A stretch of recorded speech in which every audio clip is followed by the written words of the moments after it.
আব্বা বিয়ে ID final করলে বিয়ে আইডি হরমু। আসার কাম বাজে নাই, চুপ থাকো, লাফালাফি হরো না। মেয়ের সম্পর্কে আরো জানা নাকবো। তা বিয়াই, মেয়ে এত ভালো। আচ্ছা মা, তুমি নামাজ কালাম পড়ো তো?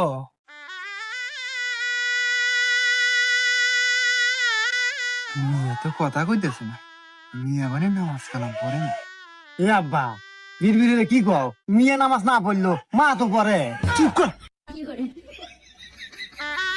বিয়াই, মিয়া তো কথা কইতেছে না, মিয়া নামাজ কালাম পড়ে না নাকি? এ বিয়াই, মিয়া কথা কয় না কে? আমি তো আগেই কছি বিয়াই, মেয়েকে ফ্যান মারবেন, মেয়ে কোনো কথাই কব না। তার মানে? তার মানে বিয়ে বোঝেন নাই, মেয়ে বুবা। আব্বা মিয়া বুবা, ও তার মানে কি আমার বিয়ে হবো না? না, কে? মেয়ে